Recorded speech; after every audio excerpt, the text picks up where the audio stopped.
de la glándula tiroides en general. Desde el punto de vista del sistema endocrino, esta viene siendo por la ubicación, la única glándula endocrina que puede ser palpada o incluso vista cuando está alterada, sobre todo cuando hay bocio. La glándula endocrina se caracteriza por ser una glándula que produce una hormona de acción sistémica. Por eso es que la sintomatología y los signos en el examen físico son múltiples al ser esta una hormona de acción sistémica. Básicamente, si uno tiene que resumir las funciones de la glándula, de la hormona tiroidea, tenemos que hablar de que incrementa la transcripción de un gran número de genes, sobre todo aumenta el metabolismo de todos los tejidos, y como aumenta el metabolismo también aumenta la utilización de nutrientes en todos los tejidos.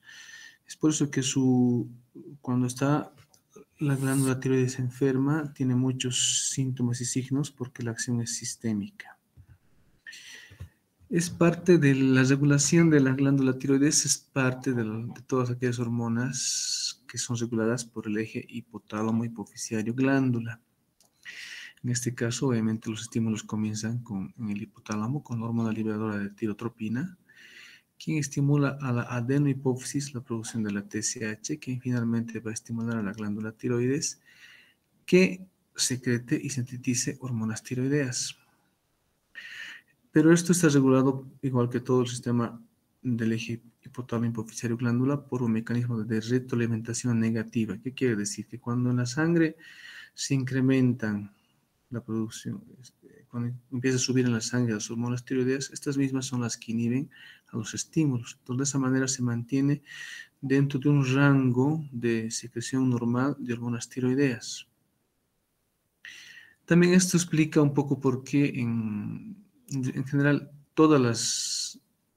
el sistema endocrino que es regulado por este eje hipotálamo hipoficiario glándula, también se las puede dividir las patologías en primarias, secundarias y terciarias. Todas las que tienen esta regulación por el eje hipotálamo hipoficiario se denominan que en el caso de la tiroides hay un hiper o hipotiroidismo primario cuando el trastorno está en la misma glándula. Y se habla secundario cuando el problema está en la hipófisis y se habla de terciario cuando el problema está en el hipotálamo. Entonces, este mismo mecanismo de regulación también nos puede clasificar las distintas patologías de la glándula tiroides. Cuando ya entramos a ver a un paciente con sospecha de patología tiroidea, en el momento de hacer la anamnesis, es importante indagar sobre los antecedentes personales y familiares de si hay una patología tiroidea. Hay mucha predisposición genética en las patologías tiroideas, entonces que la madre, el abuelo haya tenido patologías tiroideas puede también ser un dato importante al momento de ver a la paciente en ese instante. Obviamente también hay enfermedades autoinmunes, sobre todo el vitíligo se asocia mucho a la patología tiroidea. Ahora, si el paciente por algún motivo recibió irradiación cervical, en este caso por otra causa, ¿no? Por un cáncer de cabeza o cuello, recibió irradiación. Entonces, esto sí o sí va a comprometer el normal funcionamiento de la glándula tiroidea. También es importante preguntar si tuvo o no irradiación cervical por alguna otra patología. Y como vamos a ver más adelante, en el embarazo, por ejemplo, en el caso del hipertiroidismo nos contraindica algunos tipos de tratamiento y en el postparto podemos ver algunos tipos de patologías o de tiroiditis postparto. Pues es importante ver también al momento de hacer el análisis si es una paciente embarazada o es una paciente que está en su postparto. Estos dos efectos tienen que ver con cuando el paciente por algún motivo se expone a una gran cantidad de yodo. Y son dos efectos totalmente diferentes, ¿no? Se habla del efecto de Wolff-Chaikoff, cuando el paciente por algún motivo se expone a una cantidad excesiva de yodo, y esto más bien causa un efecto opuesto. Usted sabe que el yodo es indispensable para las síntesis de hormonas tiroideas, pero hay un efecto llamado de Wolff-Chaikoff, no es frecuente, pero tienen que saberlo, en el que más bien se produce un hipotiroidismo transitorio por esa excesiva exposición al yodo. Y hay otro cuadro llamado efecto de Job-Basedov, en la que normalmente está asociado a que el paciente además tiene un bocio simple o un bocio multinodular. Sí, sí.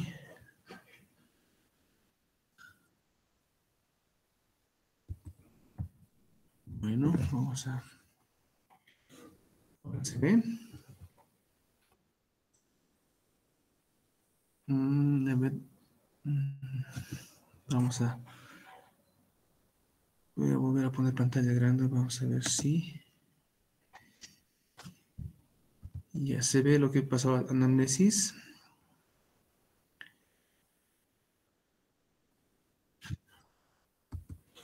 Vamos a tener que dejarlo ahí nomás en esta imagen. Creo que cuando está en imagen completa no está cambiando. Vamos a ver, veremos así si se puede. Se ve la imagen, pero así.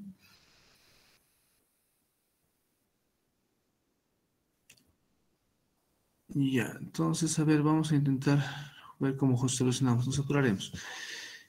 ¿Qué situaciones producen que hay un exceso de yodo, que se exponga a un exceso de yodo el paciente? Obviamente la dieta, pero hay también algunas situaciones medicamentosas, como cuando uno usa la yodopovidona, que son antisépticos en piel, o el paciente toma amiodarona, también tiene en su composición yodo, perdón, y sobre todo cuando el paciente es expuesto a contrastes yodados. En el examen físico, al momento de ver al paciente, al momento de hacer el examen físico, tiene que obviamente primar en la inspección tenemos que ver si no hay cicatrices, si no hay un bocio visible, y si no hay bocio visible, si hay alguna cicatriz de alguna cirugía anterior. En la palpación vamos a ver la consistencia del tamaño de la glándula, y en algunos casos se puede hacer la auscultación. Entonces vamos a ir, me confirma si estoy cambiando de pantalla, estamos en exploración física, ¿no? Ya, vamos a tener que ir jugando así para que se vaya viendo. Inspección, como dijimos, vemos si hay cicatriz o hay bocio. Y en la palpación, según la textura de la glándula tiroidea, cuando hay un incremento del tamaño de la glándula, cuando hay un bocio, entonces podemos hablar, si es blanda, habitualmente es un bocio simple; si es semidura, podemos hablar de nódulos o tiroiditis; si son muy duras, calcificaciones; y si es una consistencia pétrea, pensar en cáncer.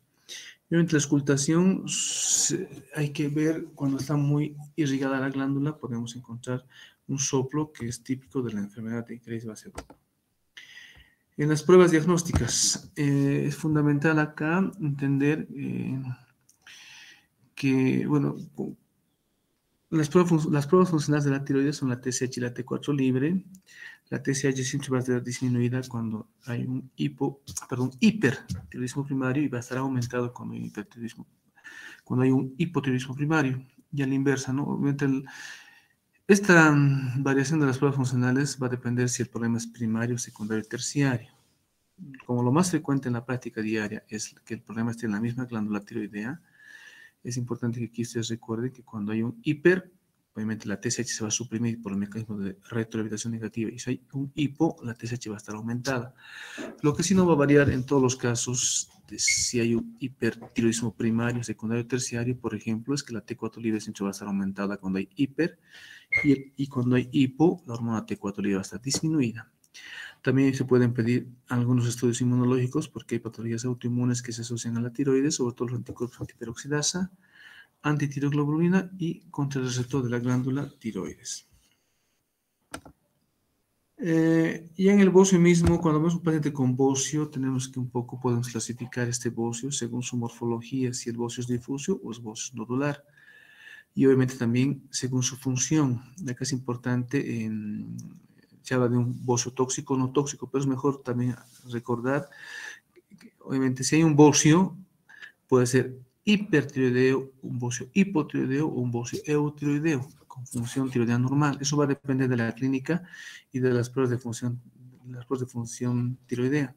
Obviamente esto se lo clasifica como tóxico y no tóxico, pero también tienen que saber que es lo mismo de hablar de un bocio hipertiroideo, un bocio hipotiroideo o un bocio eutiroideo. Y obviamente en la OMS clasificó a la al bocio según su tamaño, cuando en grado 0, cuando no se, cuando hay ausencia de bocio palpable o visible, y en grado 1 cuando la tiroides se puede palpar, aunque no se la puede ver, con el cuello en posición normal, y finalmente en grado 2 cuando se lo puede ver con el cuello en posición normal. Se están cambiando las diapositivas, ¿no, doctorita?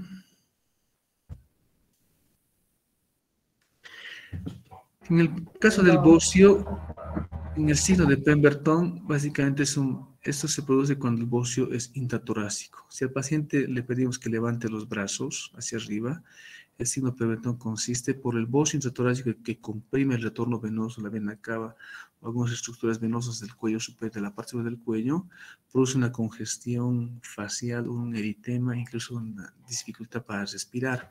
Entonces, es un signo que puede estar presente cuando el bocio es intratorácico. Bueno, ya entrando al tema de hipertiroidismo, tenemos que hacer una diferenciación de hipertiroidismo con tirotoxicosis. Si bien ambos existe un síndrome caracterizado por una exposición aumentada a las hormonas tiroideas, cuando hablamos de hipertiroidismo, no necesariamente nos estamos refiriendo a que el problema, a que hay una hiperproducción de hormona tiroidea por la glándula tiroides. En el caso de la tirotoxicosis, puede deberse a la glándula tiroidea o a una exposición o a una ingesta exógena de hormonas tiroideas. Los tirotoxicosis es un poco más amplio. No es lo mismo, si bien son similares. Tirotoxicosis hace referencia a todo ese síndrome de síntomas y signos, pero por una exposición a hormonas tiroideas, ya sean endógenas o exógenas, como cuando uno toma el medicamento por algún motivo.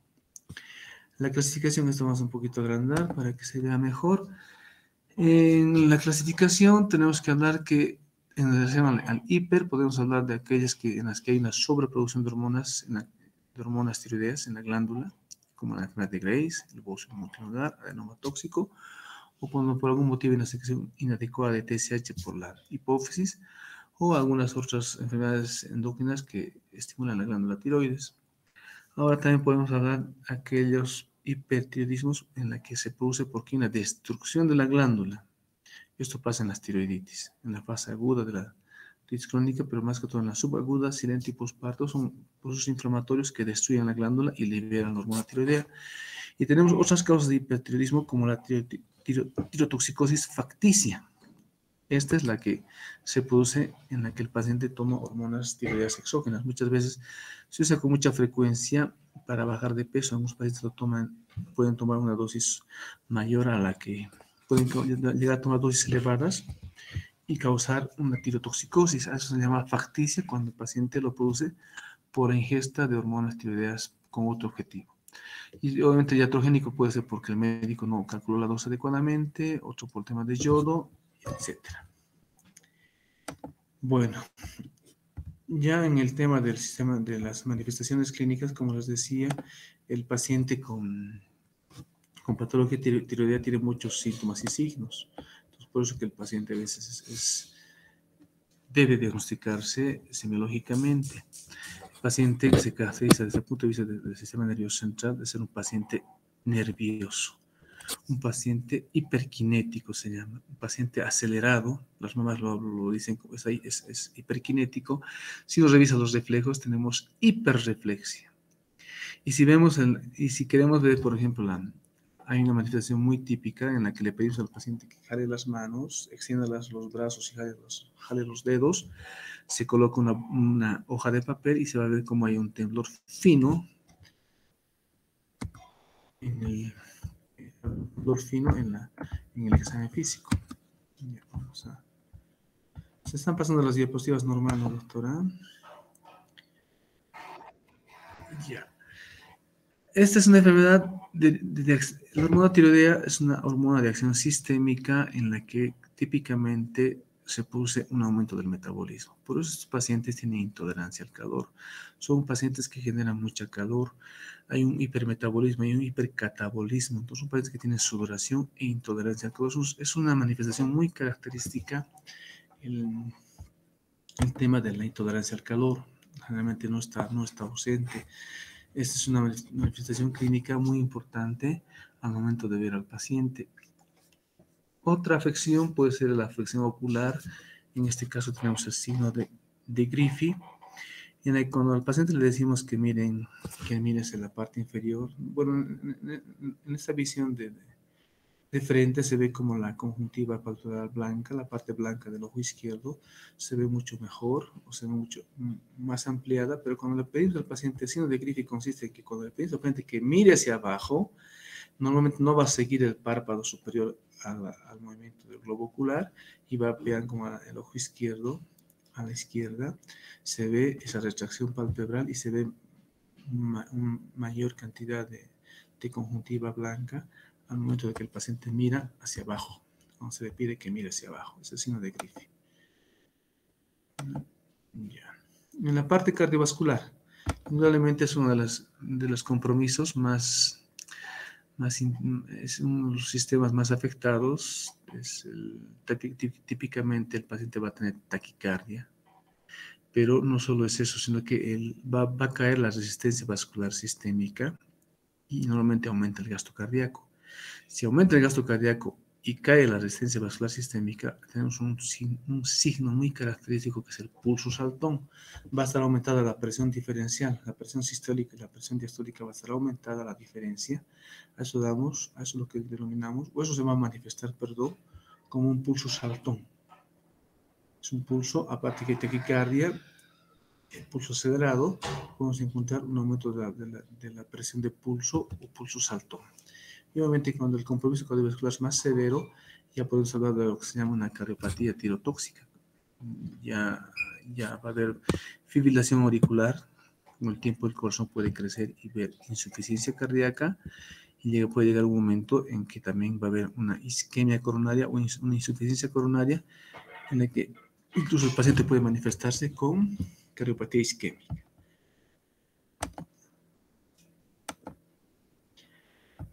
A veces es interesante solo dando la mano al paciente con hipertiroidismo. Uno puede encontrar una mano sudorosa, caliente, obviamente una mano temblorosa, caliente, una piel fina, un cabello que es frágil, que se cae. También hay un compromiso de las uñas. Eso se puede ver. A nivel gastrointestinal, lo más frecuente es el aumento del peristaltismo manifestado por diarrea. A nivel osteoporosis, en las gónadas puede haber principalmente en la mujer oligomenorrea o trastornos de fertilidad.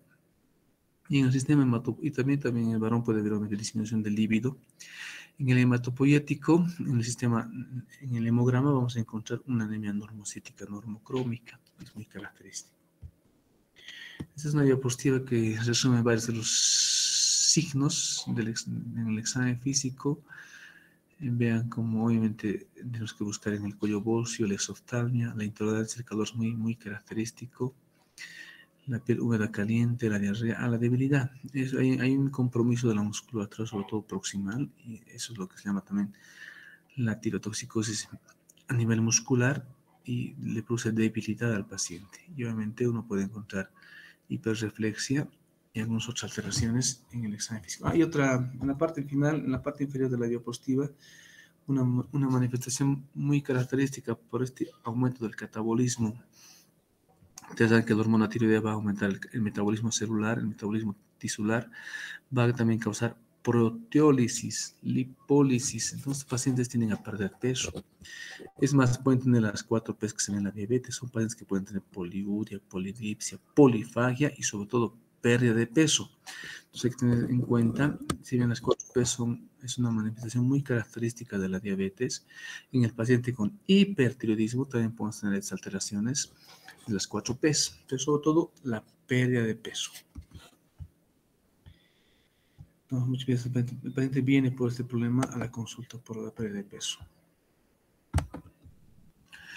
Este es el índice de Wayne, que lo han hecho un poco para ver la importancia de algunos síntomas y signos. Obviamente se suman los síntomas y síntomas. Vean como la importancia de la preferencia por el frío, el calor, la intolerancia al frío, la intolerancia al calor, como tiene un puntaje mucho más alto. La preferencia por el frío, o sea, la intolerancia al calor o la preferencia, el paciente con hipertiroidismo prefiere el frío. Vean cómo le dan el máximo puntaje de +5, la sudoración también, el aumento del apetito. O también hay obviamente valores negativos, ¿no? Si el apetito está disminuido, ¿cómo les resta menos 3 puntos a este puntaje? Obviamente el bajar de peso es una manifestación positiva para hipertiroidismo, pero si el paciente más bien aumenta de peso, vean cómo les resta menos 3 puntos al test de Wayne. Y obviamente en el examen físico, la tiroides palpable, los soplos, exoptanes, retracción, vean las manos calientes, qué puntaje tiene, también la frecuencia cardíaca, cuando está entre cuánto y cuánto tiene puntaje, y obviamente ya el paciente típicamente con hipertiroidismo tiene taquicardia, incluso puede tener fibrilación auricular, y vean cómo le da un puntaje alto a la fibrilación auricular. Bueno, una vez hecho el diagnóstico clínico o el diagnóstico semiológico de que tenemos un paciente con síntomas y signos de hipertiroidismo, uno tiene que confirmar pidiendo las pruebas de función tiroidea.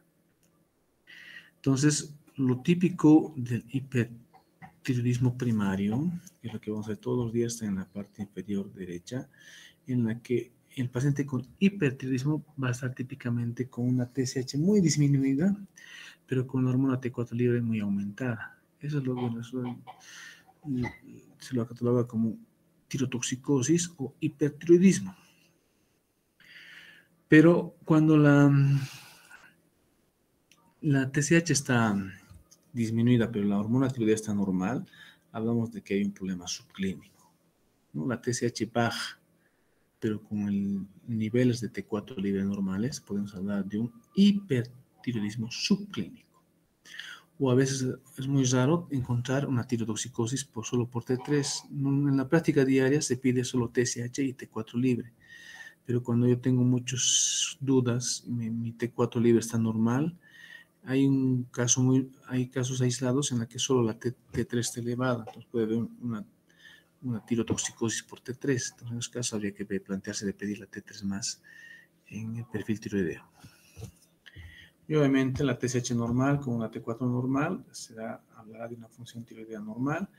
Y obviamente cuando el problema no está en la glándula tiroidea, como acá dice una secreción inadecuada de TSH, cuando tenemos hormonas de T4 libre normal aumentada y a pesar de eso la TSH también está incrementada, estamos frente a un paciente en la que la patología tiroidea es de origen central, o hay un problema en la secreción de TRH por el hipotálamo, o hay una producción inadecuada de TSH por la adenohipófisis. Entonces son los trastornos de hipertiroidismo de origen central. No es frecuente de ver, pero como les dije, cuando hablamos de la regulación, de todas las hormonas que son reguladas por el eje hipotálamo hipoficiario glándula, podemos clasificarlas en primaria, secundaria y terciaria. Lo más frecuente es la primaria, ¿no? Cuando el problema está en la glándula. Entonces, por un mecanismo de retroalimentación, si hay hipertiroidismo, la TSH va a estar baja. Pero cuando el problema está por ejemplo, en la hipófisis, en este caso, hay un tumor en la hipófisis que produce TSH de forma autónoma o en forma exagerada, entonces vamos a tener TSH elevada, y esa TSH elevada va a producir que la glándula tiroidea produzca gran cantidad de hormona T4 libre, y vamos a tener un hipertiroidismo con una TSH aumentada.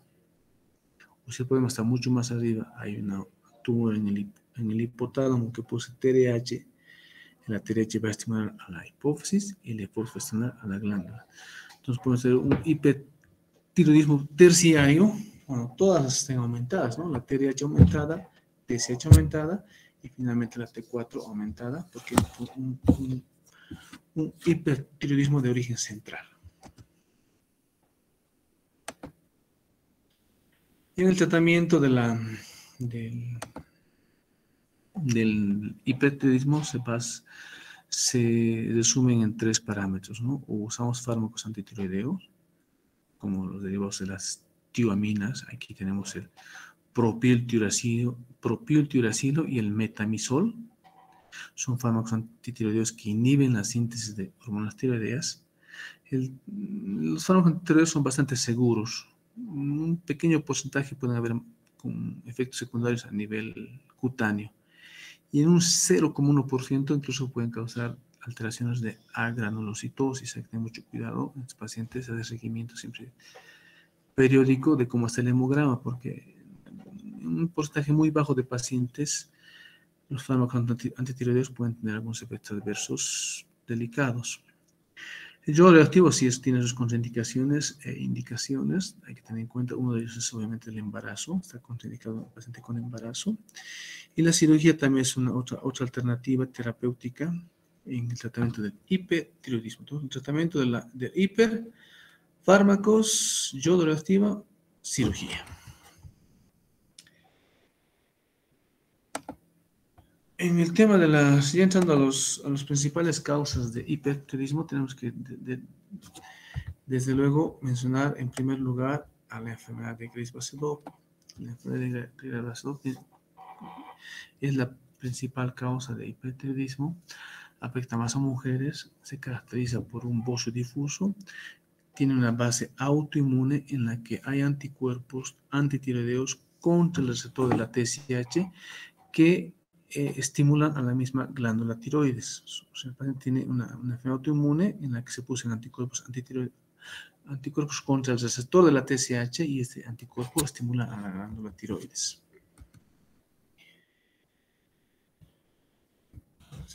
No quiere moverse. Lo típico en esta enfermedad de Graves-Basedow, lo característico en el examen físico es esta triada o tetrada, podemos hablar también tetrada, más frecuente la triada, el hipertiroidismo asociado a bocio difuso, asociado a oftalmopatía de Graves, que es la exoftalmia. Y en un pequeño porcentaje de pacientes también pueden tener lo que se llama el mixedema pretibial, que sería la tetrada diagnóstica, pero aunque este último es más raro de encontrar, pues se habla más de la triada, en la que un paciente con hiper, más un bocio difuso y más exoftalmia es lo característico de la enfermedad de Graves-Basedow. Uno puede hacer una gammagrafía y puede ver cómo hay una captación alta por la gammagrafía de forma difusa.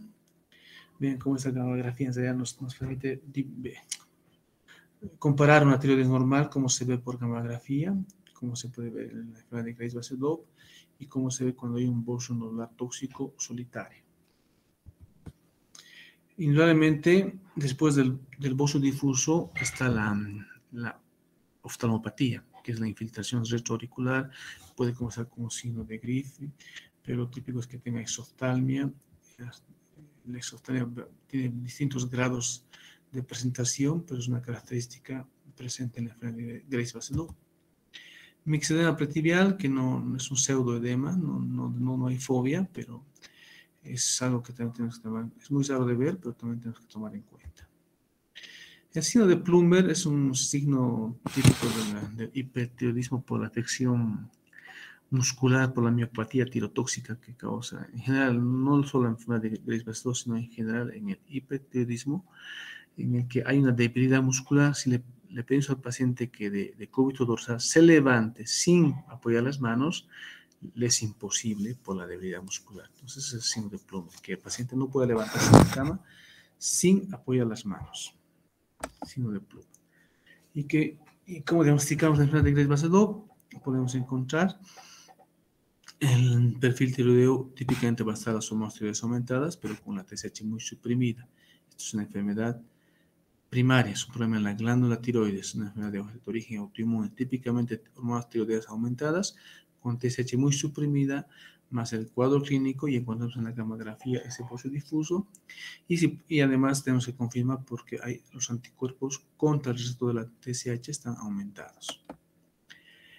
Tratamiento de elección, podemos indicar fármacos antitiroideos hasta que haya una remisión del cuadro. También los fármacos antitiroideos son de elección en pacientes de edad avanzada o con comorbilidades.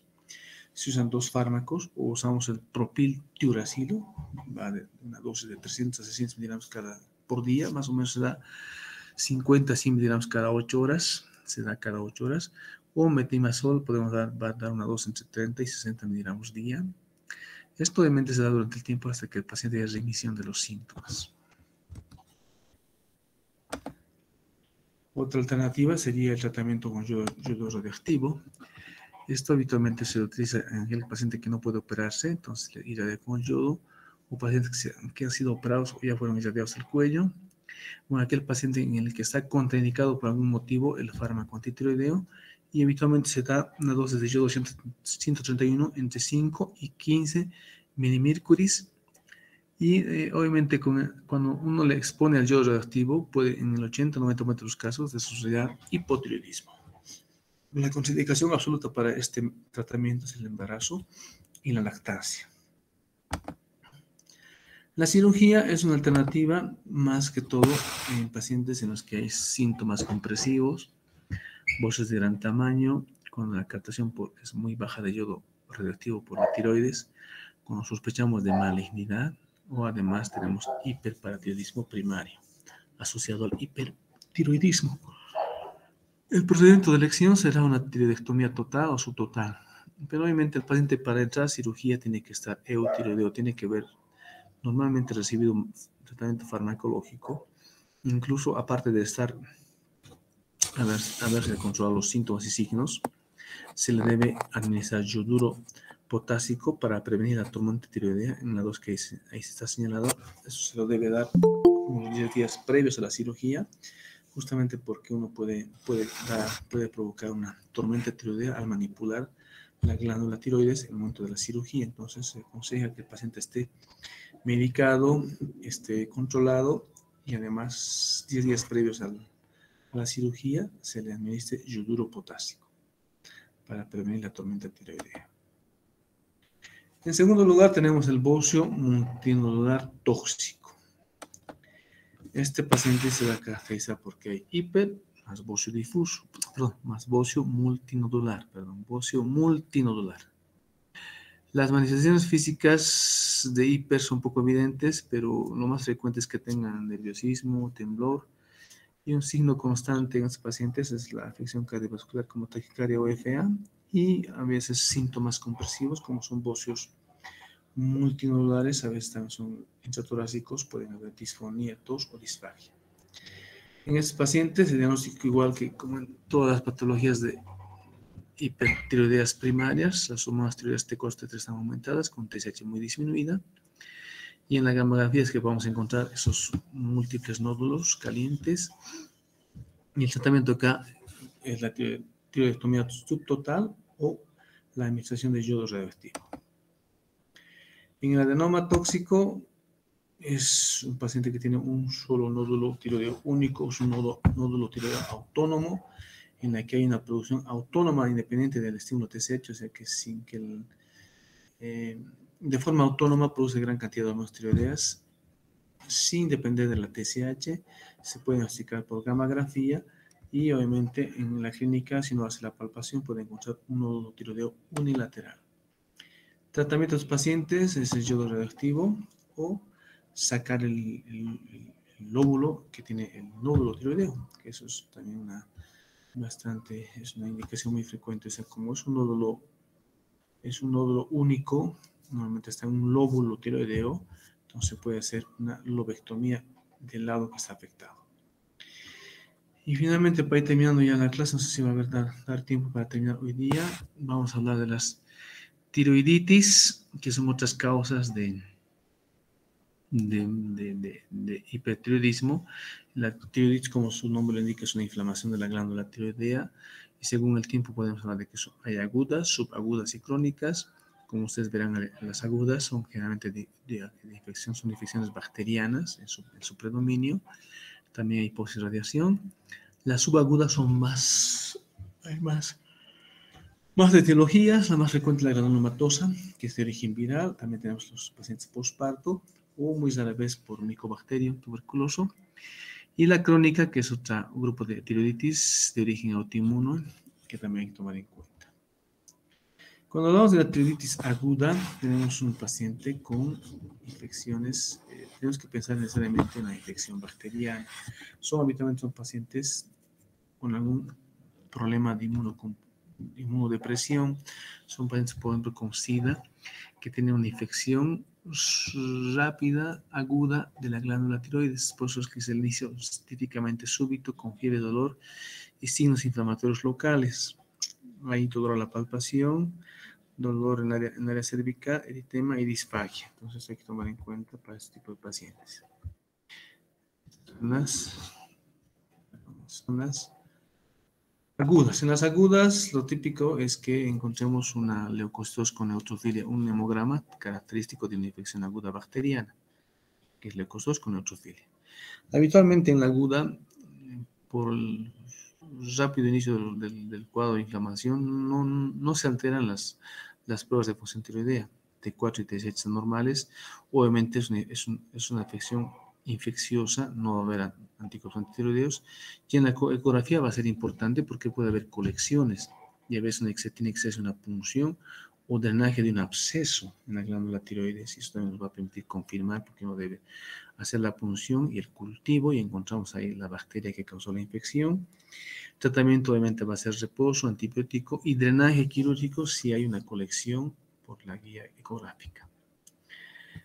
La más frecuente de las tiroiditis viene siendo la subaguda o tiroiditis de Decker-Bain. Es una tiroiditis de etiología viral. Lo típico en la historia clínica, lo característico de este tipo para sospechar esta patología es que el paciente haya cursado o tenga el antecedente de una reciente infección de vías aéreas superiores en las últimas 2 a 8 semanas previas. O sea, una infección viral de la vía aérea superior que posteriormente cursa con dolor o un bocio bilateral doloroso. En un tercio de los pacientes, estos pacientes con tiroiditis de Decker-Bain, en un tercio cursan en esta fase inicial con hipertiroidismo que puede durar entre 2 a 6 semanas. ¿Cómo es esto de que por qué se puso el hipertiroidismo o otras complicaciones en la tiroiditis de Decker-Bain? Fisiopatológicamente, esa inflamación de la glándula tiroidea de origen viral va a causar que se rompan los folículos tiroideos. Entonces, eso va a causar que se liberen una gran cantidad de hormonas tiroideas a la circulación y por eso que no en todos los pacientes, pero en un tercio van a cursar con síntomas y signos de hipertiroidismo. Es un hipertiroidismo transitorio que dura entre 4 a 8 semanas. Pero como consecuencia de estos folículos que esa disrupción, esa ruptura de los folículos tiroideos, después de la fase de hipertiroidismo, la glándula queda incapaz de producir, queda insuficiente en su producción de hormonas tiroideas y puede haber una fase de hipotiroidismo a las semanas de haber cursado con hipertiroidismo, que puede dar mucho más tiempo, entre 2 a 3 meses.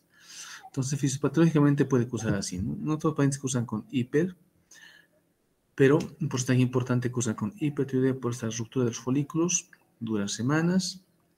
Después de esas semanas, la glándula, por haberse roto sus folículos, queda incapaz, insuficiente y hay una fase de hipotiroidismo. Clínicamente, lo que predomina es la fiebre, el dolor sordo, la tiroides de tamaño y consistencia normal, pero en la fase inicial puede haber hipertiroidismo, pero en el laboratorio lo que vamos a encontrar es más que todo un marcador inflamatorio como la eritrosedimentación, la BES, va a estar mayor a 50 milímetros, y habitualmente las fuerzas de función tiroidea, como les dije, puede ser normal, puede haber hipertiroidismo en las primeras semanas, y después de varias semanas puede incluso haber hipotiroidismo. El diagnóstico de esta tiroiditis de Decker-Bain se lo hace básicamente encontrando que hay una glándula tiroidea dolorosa, que tiene los marcadores inflamatorios restantes de la fase aguda, que las pruebas de función tiroidea pueden ser variables, como les dije, puede haber un eutiroidismo, puede haber un hipertiroidismo en la fase inicial, y anticuerpos antiperoxidasa y antitiroglobulina positivos en el 97 a 100% de los pacientes. Tratamiento sintomático, como es una infección viral, tiene que haber un tratamiento en base a antiinflamatorios AINES. En este caso se puede aspirina, ibuprofeno.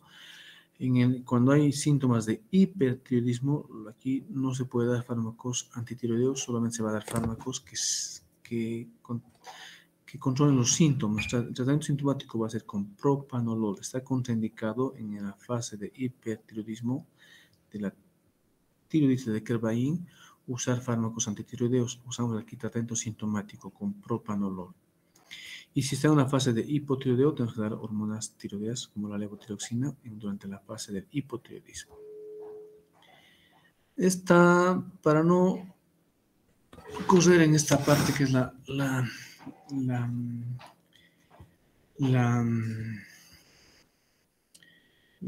causa más frecuente de tiroiditis, la tiroiditis crónica. Vamos a dejarlo para la siguiente clase, jóvenes, es 7:25.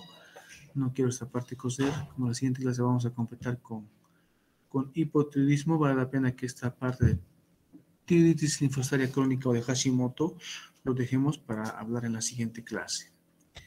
Si tienen una pregunta o dudas de lo que se ha hablado, porque ya estamos 7:26, vamos a dejarlo ahí la teórica y la siguiente, este miércoles completamos con esta parte de tiroiditis crónica y vamos a nada más complementar con el tema de hipotiroidismo.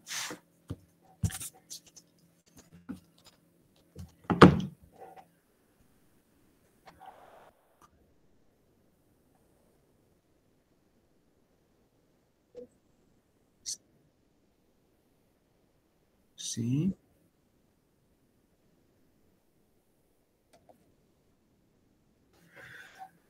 Yo lo conozco como Pemberton nomás. Por ahí, en realidad los signos no cambian de nombre. Tuviera que ser alguna variable en la que tú me estás comentando, porque o por ahí tienes ese segundo apellido del que estamos hablando. Pero no, yo lo conozco como signo de Pemberton, del bocio intratorácico. Por si acaso, solo es del bocio intratorácico. Puede ser con I, pero con I, pues no interesa. El signo de Pemberton simplemente habla de la compresión que se produce por el bocio intratorácico en la circulación de retorno. Sí, Hugo Rodrigo, tiene la mano levantada. Sí, ¿cómo está, doctor? Buenos días. Una pregunta.